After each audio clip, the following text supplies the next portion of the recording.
Mayan Azur, bienvenido. Muchas gracias por aceptar la invitación. Es un placer tenerte aquí en el podcast. ¿Cómo estás? Muchísimas gracias, Toño, por la invitación. Pues yo estoy muy contento, estoy muy feliz. Pues sí, agradecido por tu invitación. No, yo estoy más. Mayan, te conocí hace 2 años en microteatro. Así es. Como, no sé, el encargado, el director de microteatro. Yo soy, director de microteatro, soy el director artístico y el dueño, digamos, de esto. Cuando inició Microteatro, iniciamos en 2016, éramos 4 socios, viene pandemia, estábamos...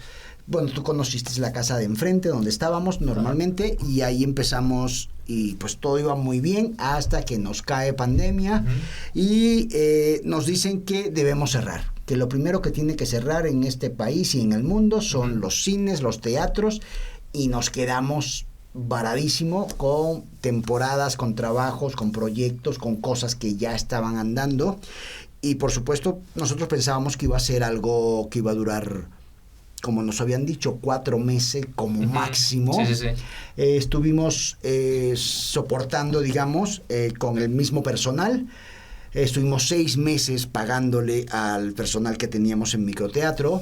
Y de repente nos dicen, no, esto va para largo.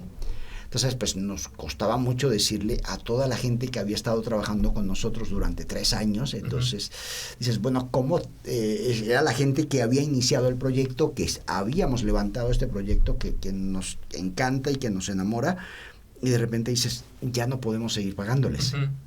Entonces, mucha gente de esto se quedaron trabajando también un poco como... ¿Seguían tus socios o ya estabas tú nada más? No, yo seguía con los socios estuvieron hasta que llegó un momento al año, 2 años, ya dijeron, ya no podemos porque seguíamos pagando renta.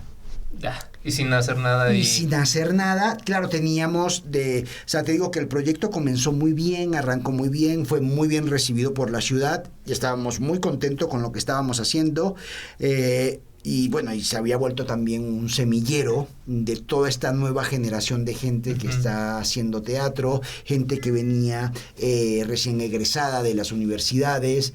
Entonces, y de repente nos encontramos con que no podemos seguir y pues cerramos todas las puertas, se quedaron escenografías, vestuarios, proyectos allí y dijimos, bueno, pues hay que hacer algo y empezamos a trabajar en línea.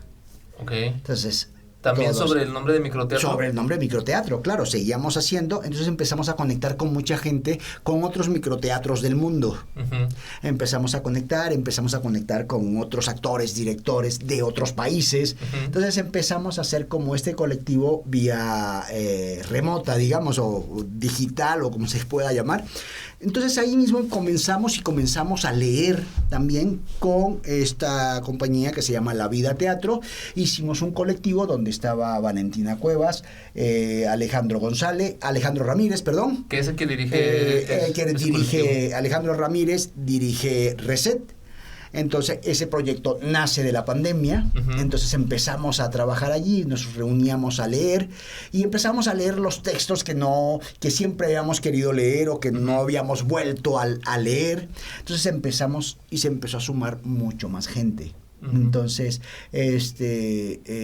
Alejandro Ramírez empieza a convocar a toda la gente. Y empezamos ahí un poco y empezamos a subir también las obras de teatro que se quedaron en la temporada, porque con la temporada comenzamos, justo nos dijeron el 21 de marzo, creo que fue. Más o menos. Nos dijeron, habíamos comenzado, teníamos una semana y tuvimos una semana de temporada y dejamos todo guardado. Entonces estas obras las subimos a redes, las subimos en línea, empezamos a aprender a usar el Zoom, y así empezamos a trabajar en línea y empezamos a seguir dándole. Mis socios me dicen, no, pues ya no podemos seguir aguantando con esto, y mis socios me dicen, bueno, pues aquí está el proyecto. Si ¿Quieres seguir? ¿Quieres seguir? Yo dije, pues sí, yo voy a seguir. Y aquí seguimos. a pesar de todo, a pesar de que estuvimos mucho tiempo cerrados, seguimos manteniendo toda la actividad en línea. Hacíamos entrevistas, hicimos un programa junto con TV4 que se llamaba El Teatro También Se Lee. Entonces era un proyecto muy bonito también. Ahí se hizo este proyecto. Entonces invitábamos a algún artista o algún actor famoso, digamos, de televisión o de teatro, que estuviera con nosotros leyendo, y invitábamos gente a leer teatro, y gente que en su vida había leído teatro, y esto se transmitía en vivo de alguna manera. Entonces estaba padre el proyecto y nos divertíamos mucho, ¿no? Y entonces pues ahí empezamos hasta que decidimos, bueno, pasa pandemia, nos permiten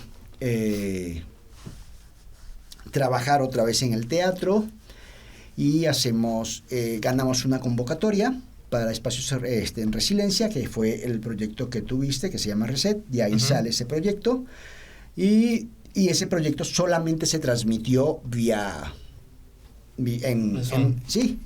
Zoom. Entonces fue muy bonito, porque decimos, y lo hacemos de chiste, que nosotros como actores de teatro era la primera vez que estábamos nosotros en nuestro propio estreno, podíamos ver nuestro propio estreno. Entonces vimos la obra junto con 700 personas más, tuvimos a 700 personas conectadas, y eso fue muy padre, tener 700 personas viendo nuestro proyecto, fue muy bonito.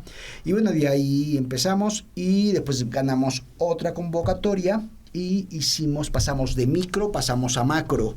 Hicimos este proyecto que se llamó La Posadera, de Goldoni. Entonces convertimos toda la casa de microteatro en toda la escenografía. Entonces solamente podían entrar 20 personas, porque era lo que nos permitían. ¿Todavía en donde estaban antes? En donde estábamos antes. Okay. Estábamos en pandemia y solamente podíamos tener 20 personas dentro de la casa. Entonces los actores de un lado y el público del otro lado. Entonces también tuvimos ahí esta temporada, y poco a poco empezamos a ir otra vez ganando terreno, y ya tuvimos que entregar la casa, y nos pasamos a esta casa ahora, que es un poco más pequeña, pero también tenemos una sala grande. Es una sala donde con 30 butacas de teatro, donde hacemos un teatro mucho más largo, digamos. No es dentro, el formato de microteatro se sigue respetando con las otras salitas que tenemos, y tenemos esta sala grande donde hacemos otro tipo de proyectos.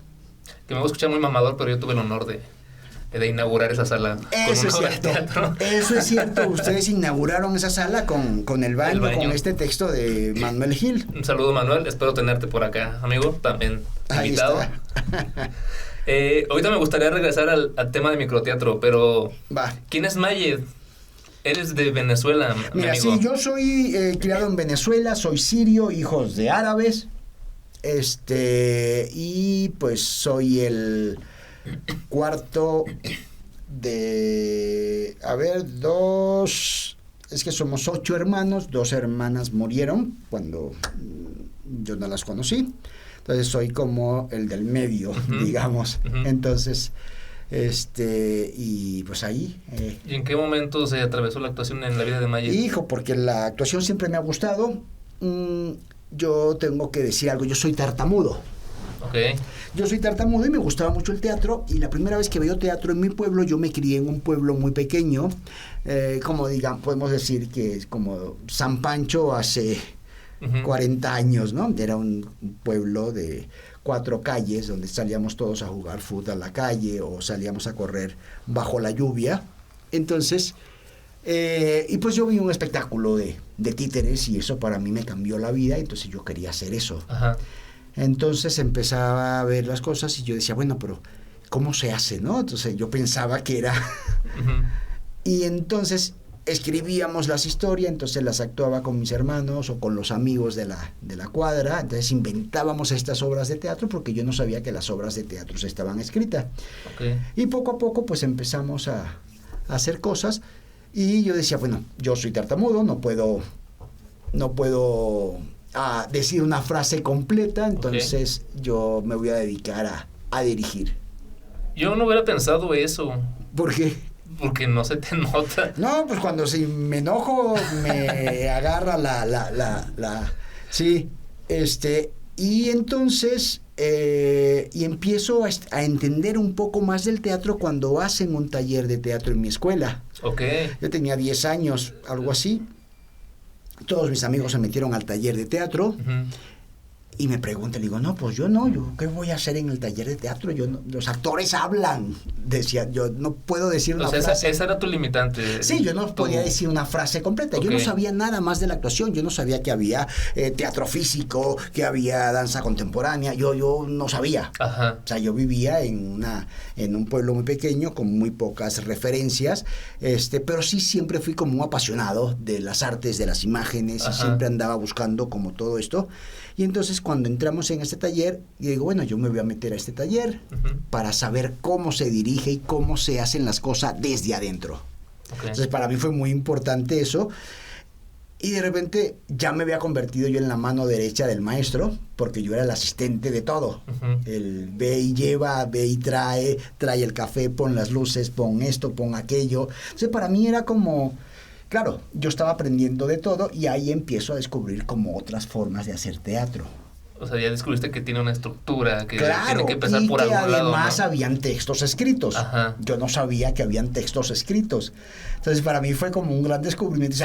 No lo tengo que inventar yo. Hay textos ya, ¿no? ¿Quiénes fueron tus principales o tus primeras referencias al principio del teatro? ¿A quién leías? ¿En quién te basabas? Pues todo lo que me decían los maestros, ¿no? O sea, porque ahí estábamos, pues ahí conocí a Ionesco, conocí a Shakespeare, conocí a Tennessee Williams. O sea, como todos estos clásicos que tú dices, cómo un niño empieza a leer, porque era la referencia, era lo que teníamos, y además también dentro de Venezuela había todo un movimiento de teatro muy fuerte que se estaba haciendo. En ese entonces estaba pues Rajatabla y había como todo este movimiento y empezábamos a ver como otras cosas, ¿no? Entonces para mí fue como un gran descubrimiento, y ahí fue cuando descubrí que podía hablar en escena sin tartamudear. ¿En qué momento te diste cuenta que eso lo superaste o se te pasaba? No, porque estábamos a punto de estreno, de montar, del trabajo del estreno, que habíamos pasado 6 meses trabajando. ¿A tus 10 años? Sí. En el taller Estábamos en el taller, estábamos haciendo un taller montaje. Ajá. ¿No? Entonces, el compañero que hacía el personaje no regresó porque había reprobado todas las materias. Uf. Entonces el maestro dice, bueno, ¿y quién se lo sabe? ¿Quién se lo sabe? ¿Quién se lo sabe? Entonces nadie levantaba la mano, y entonces yo levanto la mano, pero con toda la intención de que no me vean. Así como que hago como que... Porque yo decía, pues yo me lo sé, porque además yo ensayaba con ellos, me sabía todos los diálogos, me sabía el trazo, me sabía todo. ¿Pero no lo querías hacer? No. Sí lo quería, por supuesto que lo quería hacer. Pero yo tenía mucho miedo. Porque si yo iba a decir una frase no podía. Sí. Y sí, la gente, tenía amigos que me querían mucho, pero también me bulleaban. Aparte de la tartamudez, ¿tenías pánico escénico en ese momento? No, yo no tenía pánico escénico. Mi miedo era exponerme y que yo esté en el escenario y que no me salga, y que no pueda decir la palabra. Así cuando en el colegio, cuando yo estudié, los exámenes casi todos eran orales. Entonces imagínate el trauma que yo tenía, que cuando era como, uy, ya, la clase va a durar todo el interrogatorio de Mayet y nos vamos a librar todos.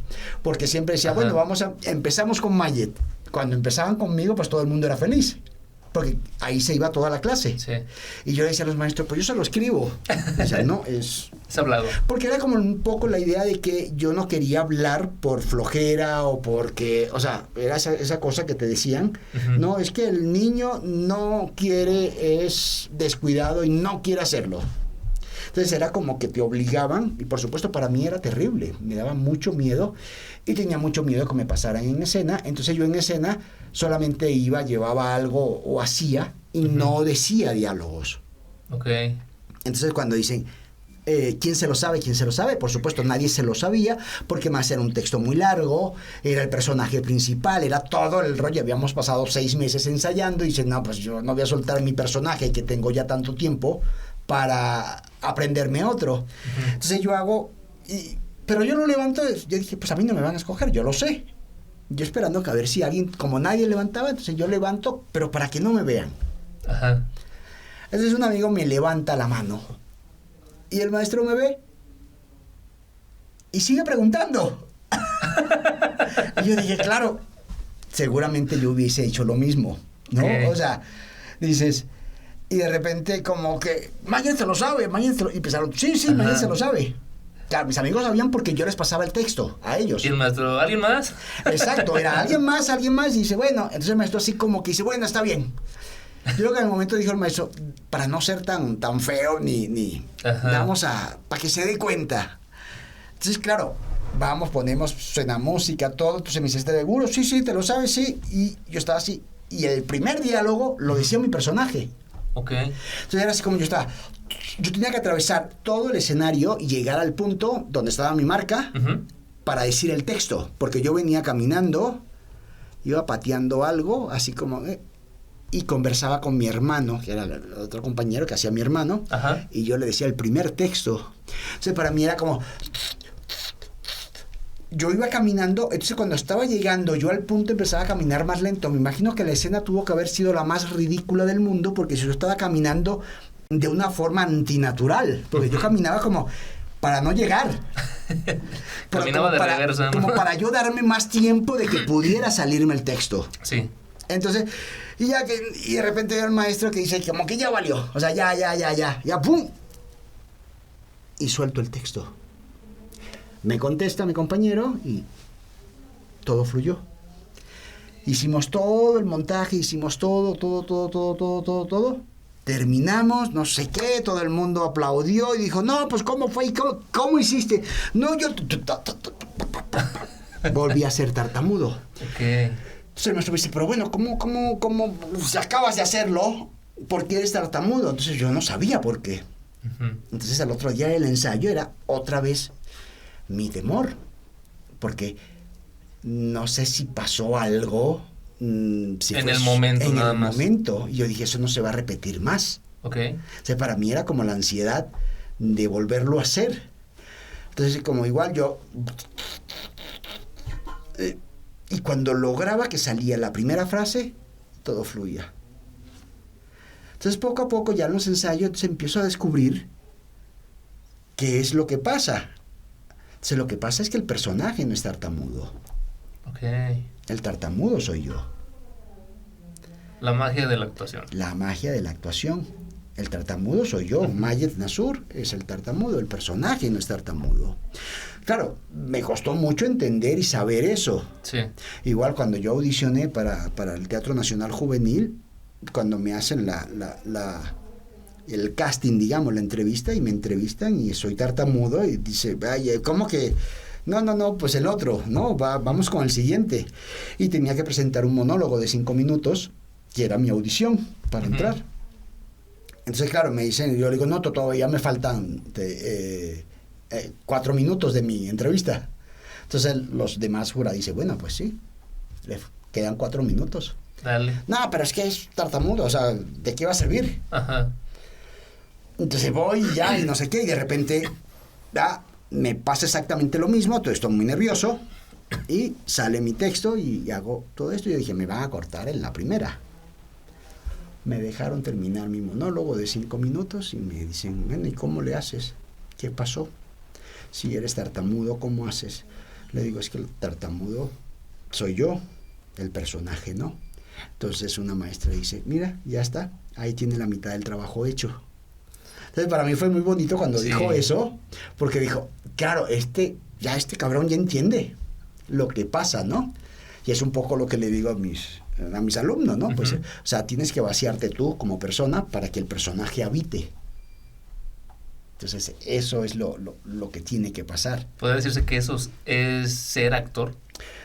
Pues yo no sé si yo voy a decir, eso es ser actor. Yo creo que hay muchas maneras de ser actor, entonces no voy a decir, esta es la mejor forma. Pero sí, lo principal es, el actor, primero no puedes cuestionar, no puedes juzgar al personaje. Lo primero que yo les enseño es, no se juzga al personaje. Se vacía la persona para que el personaje lo habite. Okay. Y entonces empezamos a descubrir cómo piensa el personaje. Entonces, eso, ¿no? Y dentro de eso, pues hay muchísimas formas o muchísimas técnicas, o que si el sí mágico de Stanislavski, o sea, que todo lo que sucede en el escenario es verdad. Entonces, eso tenemos que hacerlo como actores, y es donde el personaje reacciona si hay una pregunta. El personaje no puede reaccionar si no pasa nada. O sea, primero es eso, ¿no? Como entender, escuchar, el saber escuchar para poder, ¿no? Y es la cuestión de acción-reacción. Escucho, llega la información, proceso y reacciona el personaje. No reacciona Mayet, reacciona el personaje. Porque de repente el personaje es una persona de tal manera y Mayet es de otra. Sí, claro. Entonces ahí es donde, y siempre buscamos nosotros como actores, pues también un poco eso, ¿no? El hacer personajes que nos haga hacer otras cosas que no hacemos en la vida real. Sí. ¿Estudiaste actuación? Sí. ¿Qué relación? ¿También estudiaste fotografía? También estudié fotografía y estudié cine. ¿En Venezuela? En Venezuela, sí. ¿Y cuándo viniste para México? ¿Qué te trajo a México? Una beca para estudiar guionismo cinematográfico. Okay. Entonces ahí estudié, porque primero estudié en la Escuela Superior de Teatro, formé parte de varias compañías de teatro, después estudié dirección de arte o diseño de producción, como se llama ahora, en San Antonio de los Baños, en Cuba. Entonces, y estudié fotografía. ¿También en Cuba? No, en Venezuela, en la Universidad de los Andes, y también estudié cine en Caracas, en la Escuela de Cine y Televisión de Caracas.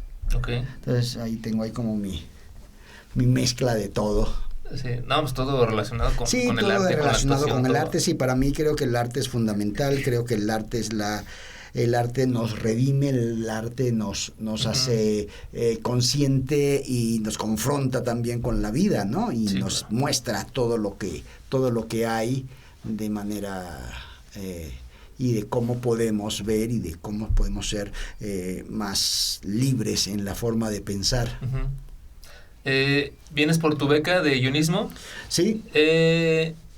¿Cuánto duró? 2 años. 2 años. Sí. ¿Y te regresaste o te quedaste? No, es que cuando tenía que regresar, ya que terminé, tenía que ya regresar, y me invitan al Festival Internacional Cervantino, a un proyecto. Para me dice el director, con quien había yo trabajado en Venezuela, me dice, oye, ¿todavía estás en México? ¿Te vienes a León 4 meses? Le dije, sí, claro, yo me vengo 4 meses a León. Entonces inmediatamente también me invitan, yo estaba exponiendo en Ciudad de México también, tenía una exposición de fotografía, y entonces esa exposición se la traen para el Festival Internacional de Arte Contemporáneo. Entonces digo, pues hay algo en León que me está llamando, me voy a León. ¿En qué año fue, perdón? 2004, sí, creo que fue 2004. Entonces ya me vengo a León por 4 meses, y estando aquí en León, pues ensayábamos, estaba la exposición, esto fue muy... y me invitan a dar un taller de teatro, porque solamente ensayábamos en las noches, y tenía todo el día, ya había turisteado, ya había hecho todo, ya había conocido casi todo por acá, y me dice una compañera que también estaba en el elenco de este proyecto que estábamos haciendo para Cervantino, me dice, oye, ¿no quieres dar un taller de teatro? Le dije, pues sí, claro, tengo tiempo. Me dice, y ya, y me da la dirección, porque estaban solicitando un maestro de teatro, y llego yo a esta escuela, y cuando llego a la escuela, pues no había clases, me recibe el director, que se llama Antonio Rojas Blancarte, que pues un gran amigo, murió. Entonces estamos hablando, platicando, me está contando el proyecto, de lo que quiere hacer con el grupo de teatro, y me dice, oye, ¿cuál es tu nombre? ¿Cómo se escribe tu nombre? Y ya le empiezo a deletrear mi nombre, ¿no? Digo, no, y no sé, pero él hace esto, ¿no? Empieza en la mesa a buscar la pluma. Y en ese momento que estoy hablando con él, le digo, ¿eres ciego? ¿Esto es una escuela de ciegos? Me dice, sí. es una escuela de ciegos. Y le digo, pues yo no soy la persona.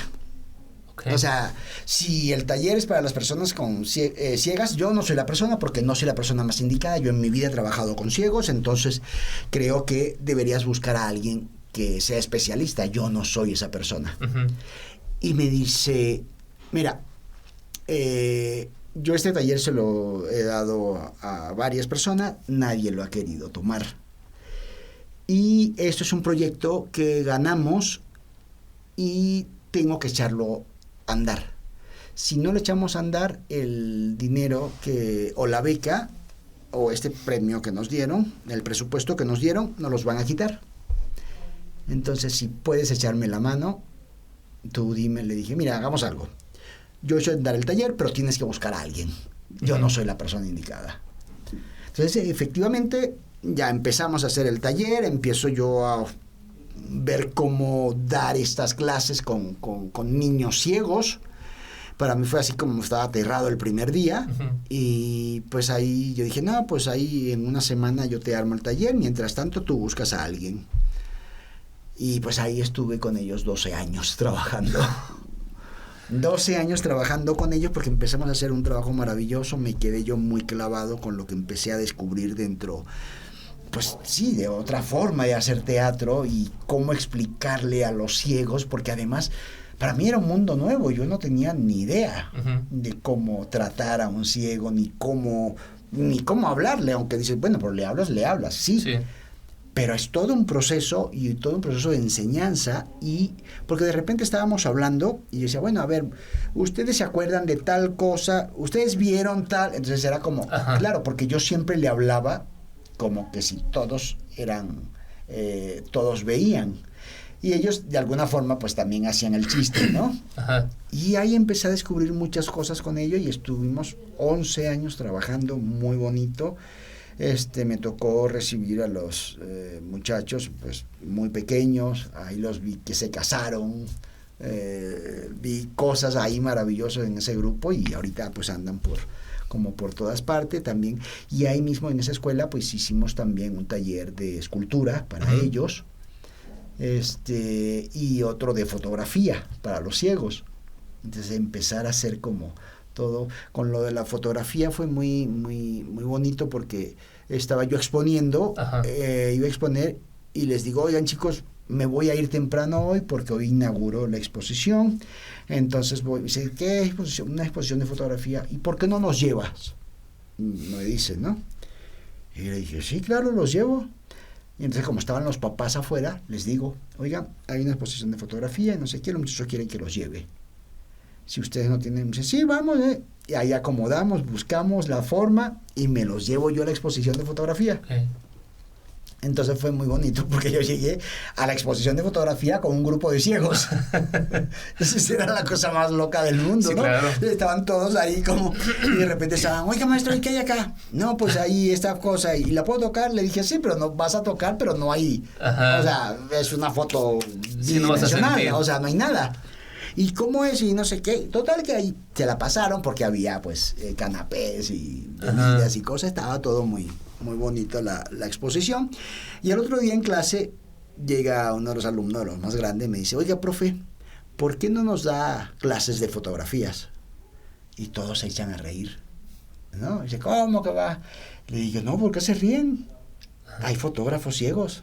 ¿Y cómo? Entonces les empiezo a hablar de fotógrafos ciegos, ¿no? Sobre todo la fotografía contemporánea. Entonces empiezo a hablarle de Efren Bakar, de Gerardo Ningenda, que Gerardo Ningenda es un gran fotógrafo ciego mexicano, oaxaqueño. Entonces, que bueno, ya murió Gerardo. Entonces empiezo a contarle un poco cómo es el proceso y de cómo hacen los trabajos de fotografía. Y entonces empiezo a hablarle y digo, pues ¿quiénes quieren? No, pues todos querían hacer fotografía. Sí. Total que metemos un proyecto, buscamos las cámaras fotográficas, empezamos a buscar los rollos, porque trabajamos con rollo en forma análoga, y empezamos y hacíamos las fotos y salíamos con grupos. Teníamos unos pasantes, digamos, gente que estaba haciendo sus pasantías de universidades. Entonces se llevaba un grupo al jardín o a no sé dónde a tomar foto, o de lo que quería, el proyecto que quería hacer cada uno de los chavos. Ok, ¿la idea de dónde surge para que ellos tomen una foto? Yo empiezo a trabajar con ellos, a tallerear con ellos un poco sobre conceptos, sobre semiología de la imagen. Entonces empiezo a trabajar y entender, ellos empiezan a entender como muchas cosas de esta. Entonces hubieron trabajos muy bonitos, y además en cada fotografía se escribe, ya en la fotografía ya física, cuando se imprimía, se escribía en braille. El fotógrafo escribía, ¿no? Esta foto la tomé en la calle porque escuché la risa del payasito y la risa me llamó la atención, no sé qué. Lo importante no era si la foto estaba bien tomada o no, era captar el momento, era tener el recuerdo. Hay una frase muy bonita que dijo un alumno, me dice, es que es la única forma de tener los recuerdos que yo los pueda tocar. Pero es un papel, sí, pero está escrito y ahí yo sé lo que dice. Entonces tienes toda esta cosa. Entonces, claro, todo se convirtió en otra cosa, ¿no? No era solamente la captura de la imagen, sino también la captura de cómo escribes o cómo imprimes en un papel fotográfico con el punzón lo que había hecho que este fotógrafo ciego quería fotografiar. ¿Ellos mismos revelaban el rollo? No, en ese caso no revelaban.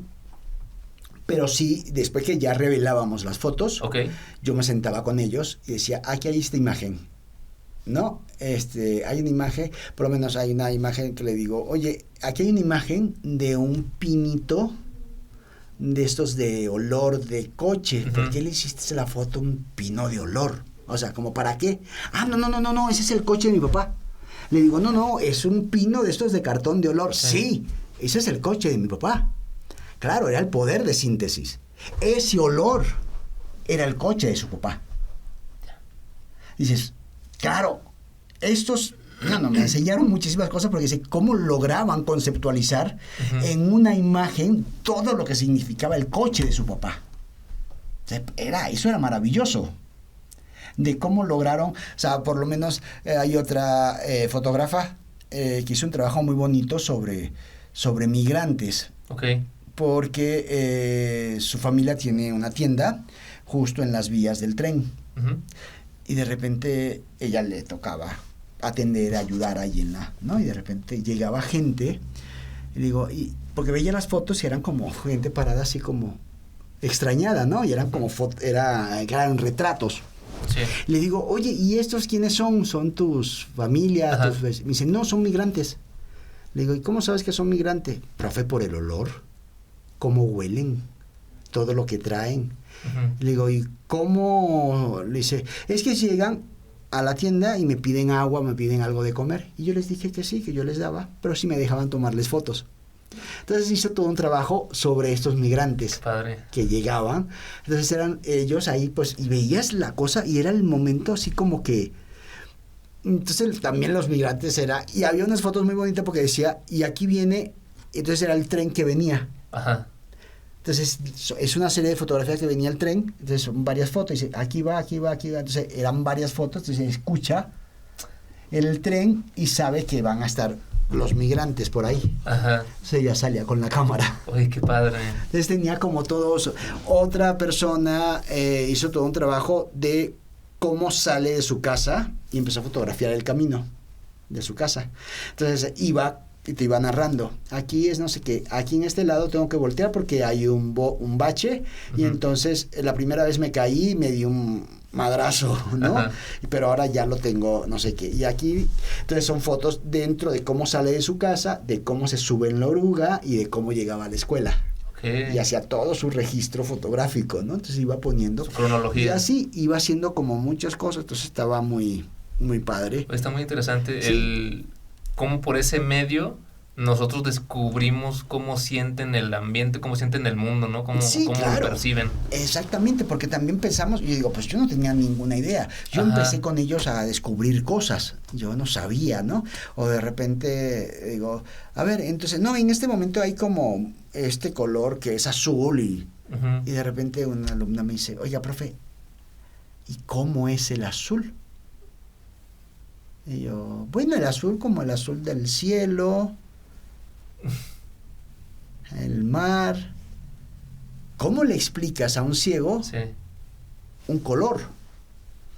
Entonces dije, ¿cómo hago para descubrir eso? Entonces empezamos a hacer como mucho trabajo de eso, ¿no? De investigación. Y con ellos empecé a descubrir muchísimas cosas de eso. Sí, fue un proceso muy bonito. Ahorita pues hay ya muchos, unos se graduaron, otros son abogados, otros son estudiaron lengua, no, o sea, como eso está padre.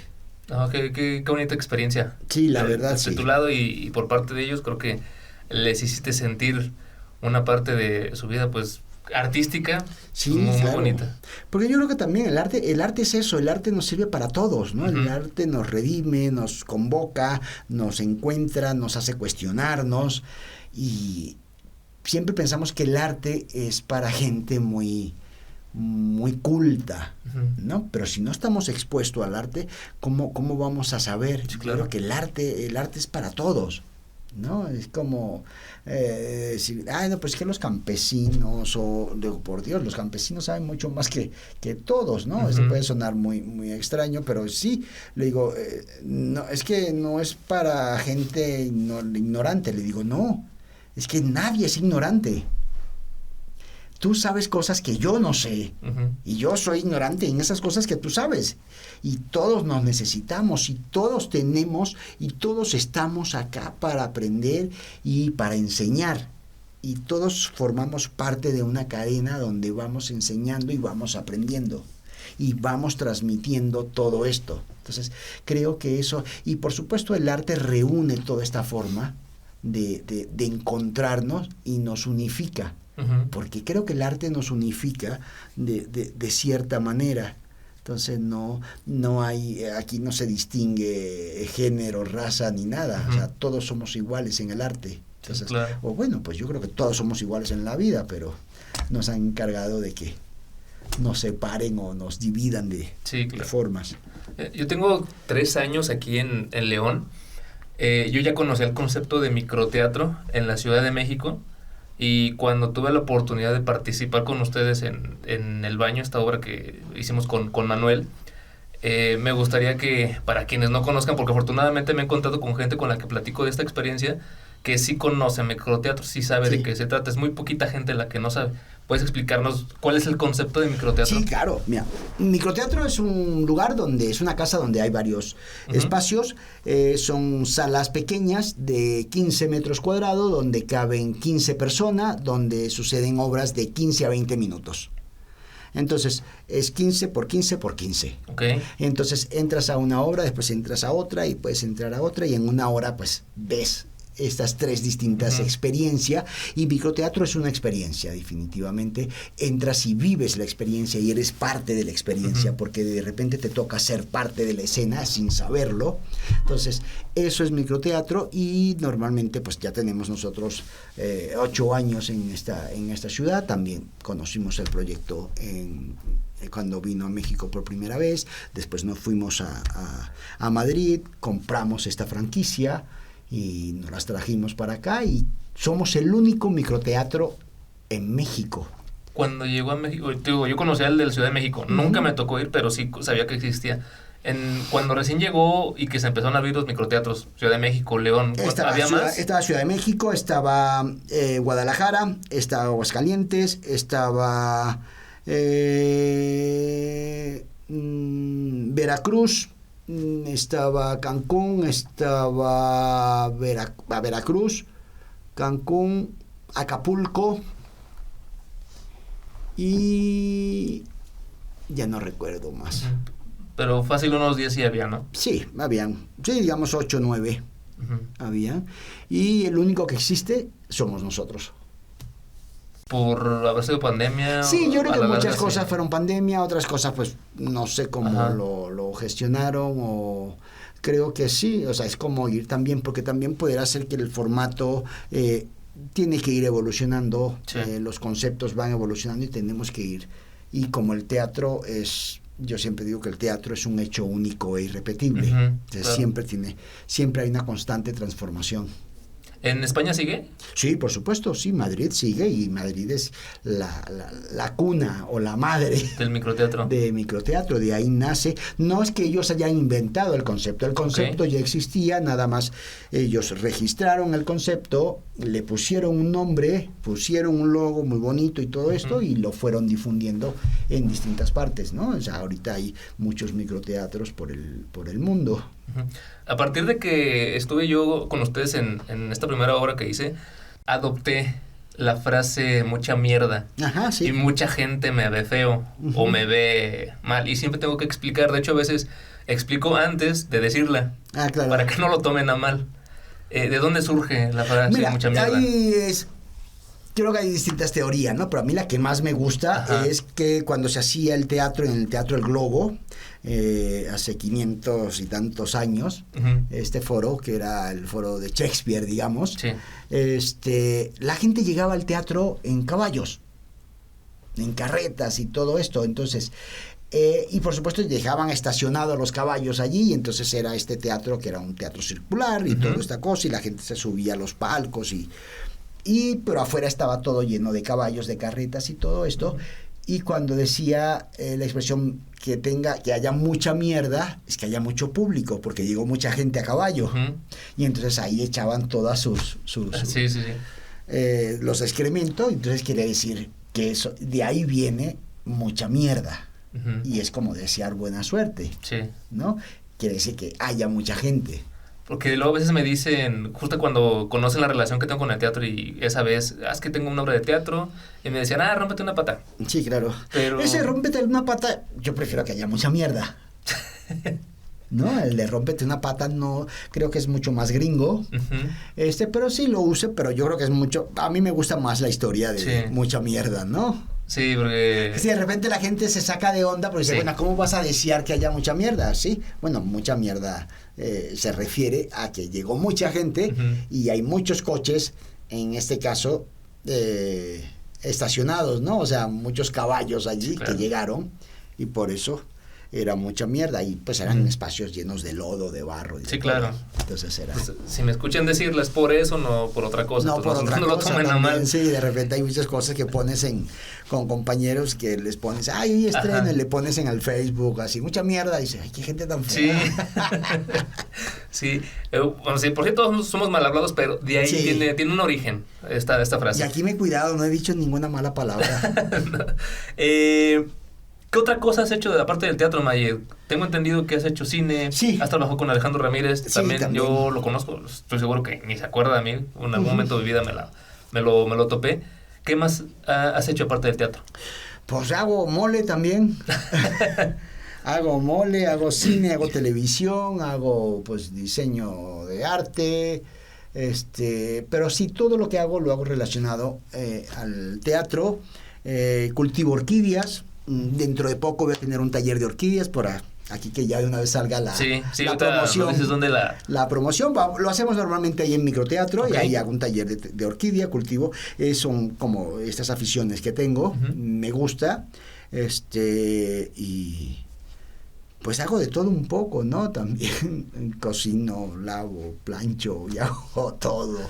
Aparte de obras de teatro, he visto que también se dan talleres, ¿no? Sí. Ha habido talleres de magia, talleres incluso de stand-up. Stand-up, de fotografía. Hoy tenemos un espectáculo de stand-up. Sí se da, es un lugar, yo digo que microteatro es la casa donde todos cabemos.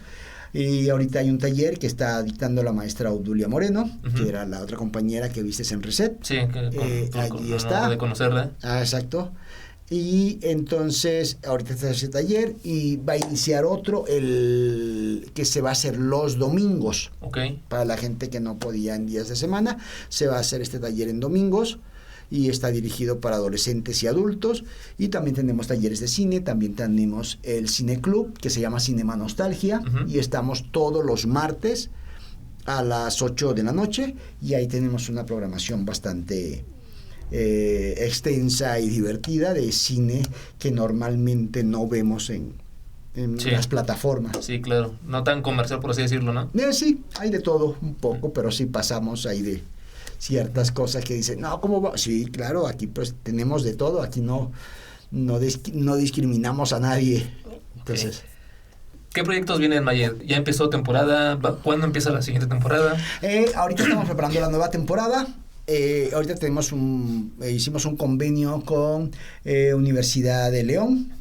Entonces, donde en la clase en la licenciatura de Artes Escénicas y en la clase de guionismo o de dramaturgia, surgieron 3 textos de jóvenes autores. Okay. Y esos 3 textos se va a hacer en microteatro. Dentro de poquito vamos a llamar a un casting.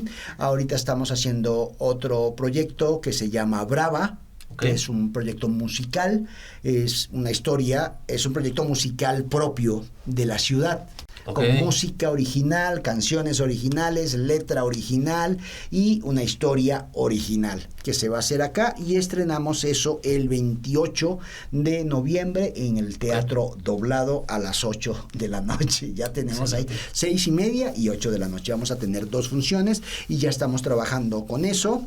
Se están haciendo casting y ahí está. Es un trabajo que lo estamos haciendo en conjunto con Renato Padilla, que es el dramaturgo de la obra, del guión, junto con la letra y música de Andrés Casillas. Entonces, pues ahí estamos, tenemos ahí como bastante cosa. Tengo un proyecto en Puebla que vamos a hacer el Tenorio. Seguimos de gira con la obra de Reset, que es esta obra dirigida por Alejandro Ramírez, y pues todo lo que salga y que me inviten, yo encantado de la vida. ¿Más o menos cuánto dura una temporada de microteatro? Normalmente dura 4 o 5 semanas. 5 semanas, viernes, sábados y domingo. ¿Se descansa en cuánto tiempo? 15 días. Para meter la siguiente temporada. Para meter la nueva, de repente tenemos ya todo listo y estamos así como, porque siempre tenemos, y también tenemos la sala grande, donde siempre, que es esta sala donde tú inauguraste, entonces siempre estamos trabajando, tratando de que tengamos movimiento, sí señor. Excelente. Perfecto, Mayed. ¿Algo más que quieras agregar para microteatro? Ahí los invito a que conozcan, que vayan a microteatro. También tenemos un cafecito muy bonito allí donde hacemos una comida muy, muy sabrosa y un café muy rico. Entonces, redes sociales, ¿dónde los pueden encontrar? Redes sociales, estamos como microteatro.león, así estamos en Instagram, Twitter y bueno, X, Facebook, TikTok, y yo estoy como Mayed Nasur Actor. Así estoy en Instagram, mi Facebook como Mayed Nasur, y tengo otro Instagram como fotógrafo que es Mayed Nasur solo. Entonces el de actor es Mayed Nasur Actor, el de fotógrafo es Mayed Nasur. Microteatro.león, así estamos en Facebook, en Instagram, en X y TikTok. Excelente, Mayed. Muchas gracias. No, pues gracias. Bueno, pues si quieren conocer más del trabajo de microteatro, pues ahí están las redes sociales, visítenlos. Y si tienen alguna persona en el particular que quieren que invitemos a este podcast, pues escríbanlo en los comentarios para tenerlo aquí también de invitado. Y pues muchísimas gracias a todos. Gracias. Mayed. Muchas gracias, señor.